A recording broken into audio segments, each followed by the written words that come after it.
Hey YouTube, what is up? And welcome back to another video. Now, it's currently Sunday, the 22nd of December, and obviously the new year, 2025. Oh goodness, I can't say that.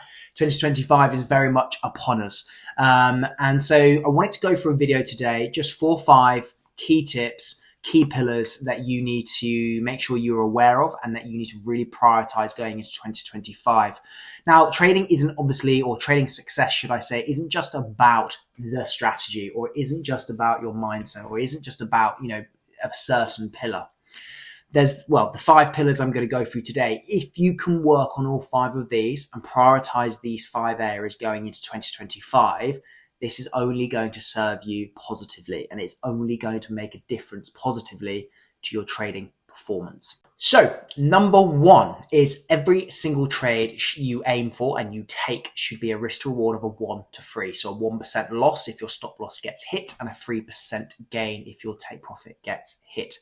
Now, people sometimes want to contradict me for this and sort of go against what I'm saying, and that's fine. Everybody's entitled to their own opinion, naturally so. But what I would say is, after 10 years, I can assure you there's multiple reasons why you want to be taking a minimum of a 1 to 3. Number 1, it massively reduces the strain and the emotional demand on trying to have a very good win rate. The market will do what the market wants to do at the end of the day, and you can take the most optimal setup in the world and it can still lose. You can take an awful trade and it can win. Obviously, we only ever want to be taking good trades, optimal trades. So the reason I take a 1 to 3 is because you can have 3 losses on the bounce naturally, and that's okay. That's normal. That's healthy. That's life. That's the markets. If you don't like that, then you need to start getting used to that fact, if I'm being honest. You can take 3 losses. That takes you out for 3%, of course. You only need then 1 trade to bring you back to break even. If you are taking 1-to-1 risk rewards, which I see people preaching a lot about online, which is totally nonsense, if I'm being honest with you. You've already done the maths in your head from what I've just said. You need to have 3 winners just to get break even. Okay. So it puts a huge amount of pressure, especially if you're already 3 losing trades down. What that then does to your psyche and your mindset really can end up spiraling a trader into sort of a really negative place. And then those 3 losses become 4, 5, 6, and so on and so on. And they overtrade and they FOMO and all those horrible things you've probably done if you're watching this. So the reason I preach a 1 to 3 as well is because 1 to 3 trades, they tend to be nice, healthy targets, nice, healthy ranges of trades. So what that allows for, especially if you trade like I do in terms of higher timeframes, that allows for quite a few opportunities, not all of the time, but a lot of the time that allows for opportunities for you to scale into these trades. So that's not just necessarily a 3%, but that can be a 4%, become a 4.5%, a 5%, a 6%. You get the idea. And as well, not every trade obviously plays in our favor, or sometimes it does, and then it stops us out for break even and it reverses on us. Again, that is normal. That is healthy. But again, another reason I love 1 to 3 trades is because if I have a trailing stop or I have a stop loss in profit, as I keep edging that, or let's just use a trailing stop for this example, if that gets hit, a lot of the time that might take me out for 1.5% profit, 1.9% profit, 2.25% profit. You get the idea. Now, if you're getting stopped out in a trade for 2.25%, over time, your edge and profitability is much more likely to be higher and better compared to if you're taking 1-to-1 trades, okay? I'm not against you. Don't get me wrong. If you get stopped out for 1% gain, we'll take it. But the point is, it takes, as I said at the start of the video, it takes the pressure off needing to have a very high win rate. Again, you've all heard that probable analogy. You can take 10 trades with a risk reward of 1 to 3. You can lose 7 of them, win 3 of them, and your 2% gain net positive up already. Okay. And again, 2% gain, if you're trading 6 figures worth of personal funding or prop firm funding, 3% or 2%, even if it's 4%, 5%, that turns into a lot of capital in your bank account if you can keep that consistency with your risk to reward. Now, number 2, too many of you out there, especially you lower time frame traders, you love trying to time catching the bottom or the tops of moves. Let me break this down, because personally, if you're trying to do this, it is suicide. Don't do it. So let's say we are bullish. We're bullish on all higher timeframes. Over the last 10 years, and I can assure you on this, I have seen pairs like GBP USD especially, I have seen it go on 400, 500, 600 pip bullish moves. Okay, it happens bearishly as well across other pairs. Okay, if you track back enough data, you'll see these types of moves. Don't get me wrong, they're not all of the time, but they can happen fairly frequently. These moves can occur, and lots of traders will try and time the top of them and try and catch a reverse down because they think, well, it's gone up a huge amount. The sell-off is the pullback, the sell-off is going to be massive. I'm going to catch that. And what happens? They just get burnt because price keeps on pushing through. They are trading against a trend ultimately, and we all know what that leads to. It's really, really poor trading performance, basically.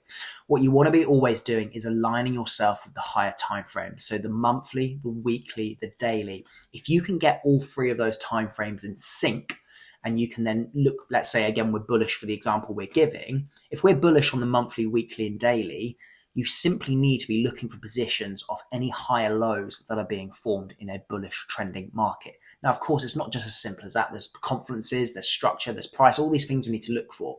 But if you can get those higher timeframes in sync before you even then start scoping out that bullish long position, you're massively enhancing and putting probability in your favor. And at the end of the day, trading is a game of probability, okay? Nobody knows 100% where things are going. It's about how bloody good of a risk manager that you are and a probability manager that you are that allows you to take profits consistently from the market, okay? It's not about being wrong or right. It's about managing risk and managing probability, as I've just said. So make sure you get all of those higher timeframes in sync and stop trading against the trend. So again, another point to add to this is just make sure the corresponding index, the DXY, let's use GBP USD, and the DXY is the corresponding index naturally. That if you're looking for longs on GBP USD, you want to be making sure that the DXY is bearish, okay? Because that is going to send GBP USD typically higher. Not all of the time, but typically higher. Again, if you can stack those higher time frame probabilities in your favor and that synchronicity between the index and the corresponding pair, you are again setting yourself up for a trade to play out in your favor. Number 3. Now, this touches a nerve of some people, and you know, I'm more than happy to have a debate professionally, of course, with anybody that wants to. But trading is a holistic skill. It's a holistic career. What I mean by the word holistic is that it's not just about strategies I mentioned earlier at the start of the video.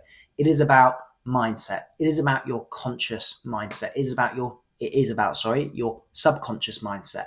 It's about risk management, okay? It's about your personality type and the type of person you are and what you bring to your own personal trading in terms of your emotions, the way you think, the way you process information. It can be quite a minefield for beginner to intermediate traders to master, and this is why so many people fail.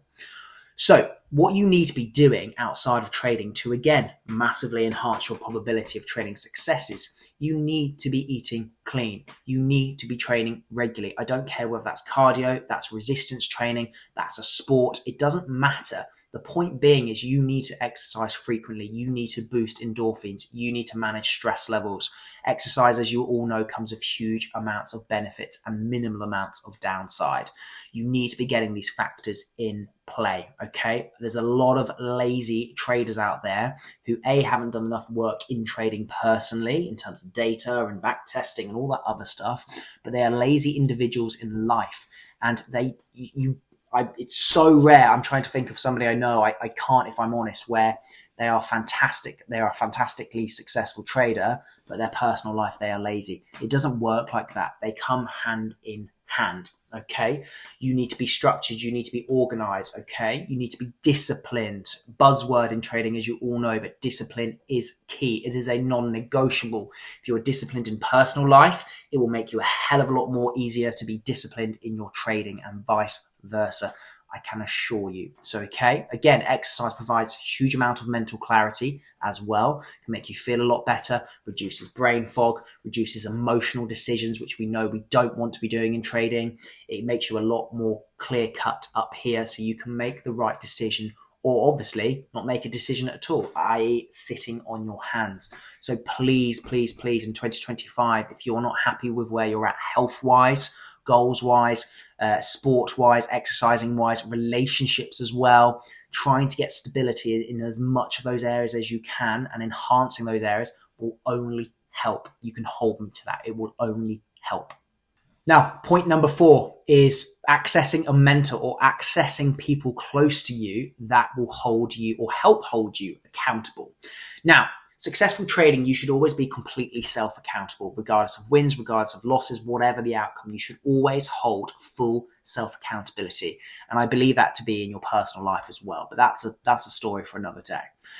With self-accountability, if you're in your first 2, 3, 4 years in trading, a lot of the time where you're finding your way, it can be really, really difficult sometimes to hold yourself accountable. It's something that comes with time and experience.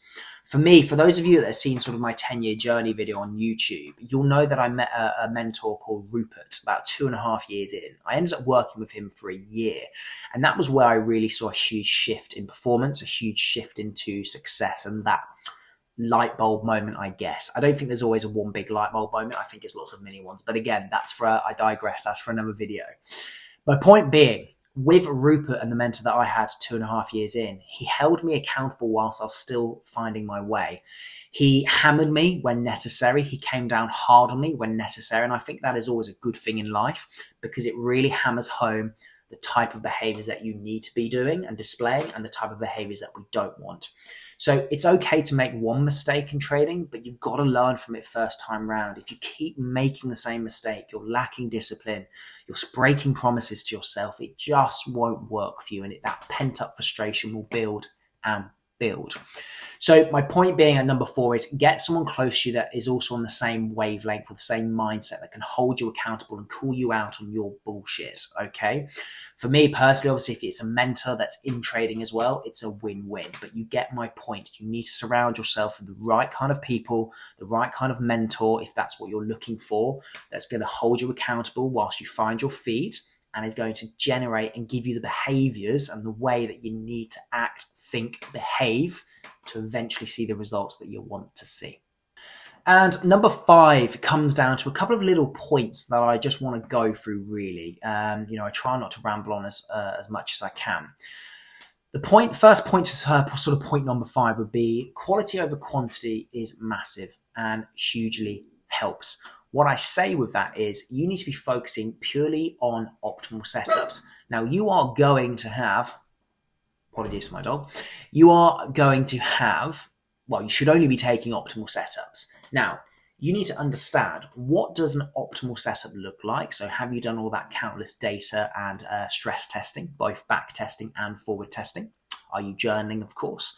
But the point here I want to make is that you are going to have losing trades that are optimal trades. Okay, you're going to have obviously optimal trades that play out, and this is why it all ties into the other points I've mentioned around strict risk to reward, strict risk management, and so on and so on. Because even your optimal setups aren't always going to play out and be winners, and that's life, that's the market. But the losing trades you have, the optimal losing trades you have, they should be trades where you back test them afterwards and you journal them after, and you think, yeah, I wouldn't have done anything different. I would take them again. If it came up tomorrow, if the setup came up tomorrow and it all aligned again beautifully. Those are the types of losses you should be having. So if you are not having those types of losses and you're looking back on your losing trades and thinking, oh God, no, I overforced that, or actually I ignored that even though I did know that was happening, and da-da-da-da-da. There can be multiple reasons as to why you took a trade when you shouldn't have. Only you know the reason, and only you're going to know that reason by going back and stress testing and journaling it. But it really does come down to, like I said, you've got to make sure every winner, every loser is optimal, okay? If you are in a position watching this video right now and you don't know what an optimal trade looks like, then there's a lot of work you still need to go away and do, okay? So guys, as always, I hope that helps. I really try and keep this succinct. I wish every single one of you the best of luck going into 2025. Keep it disciplined, keep your risks strict. Okay, keep that head on you in terms of keeping that emotional control and stability, and you will be absolutely fine. If you would like my one-to-one intensive coaching, link is below. I appreciate it won't be for everyone, but for those that are interested, link is below. As always, Merry Christmas, guys, and I'll see you all into the new year. Happy New Year.